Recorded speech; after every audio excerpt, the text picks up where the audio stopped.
தம்பதி ஒரு சிவன் கோயிலுக்கு பக்கத்துல வாழ்ந்துட்டு இருக்கா. அவளுக்கு காசிக்கு போகணும், விஸ்வநாதரை தரிசனம் பண்ணணும் அப்படின்னு ஆசையா இருக்கு. ஆனா செலவு பண்ணி போறதுக்கு அவ கிட்ட பைசாலாம் இல்லை. பெரியவாள பிரார்த்தனை மட்டும் பண்ணிக்கிறார். இப்படி இருந்துட்டு இருக்கிற சமயத்துல ஒரு தம்பதி கார்ல பெரியவாளை பாக்குறதுக்காக வந்து இறங்குறா. அப்போ பெரியவா அவளை கேக்குற, எந்த வழியா வந்த அப்படின்னு கேக்குற. அந்த தம்பதி அவ வந்த வழிய சொல்றா. எந்த வழியா போற அப்படின்னு கேக்குற.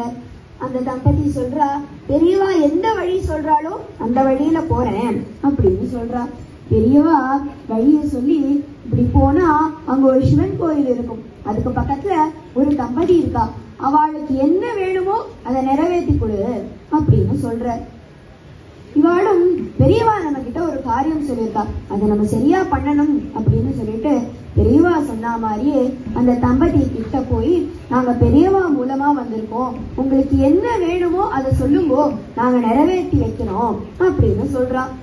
இந்த தம்பதிக்கு ரொம்ப சந்தோஷமா இருக்கு. நாம பெரியவாளை பிரார்த்தனை பண்ணிட்டோம், பெரியவா நமக்கு நிறைவேற்றி வச்சுட்டா அப்படின்னு சொல்லிட்டு, நம்ம எங்களுக்கு காசிக்கு போகணும், விஸ்வநாதரை தரிசனம் பண்ணணும், கங்கையில ஸ்நானம் பண்ணணும் அப்படின்னு சொல்றா. இந்த தம்பதியும் அவளுக்கு காசிக்கு போக வேண்டிய செலவு, சாப்பாடு செலவு, தங்குற செலவு, சித்திரகர்மா எப்படி பண்ணணும், யார் மூலமா பண்ணணும் அப்படிங்கறத முதற்கொண்டு எல்லாமே அரேஞ்ச் பண்ணி கொடுக்குறாளாம்.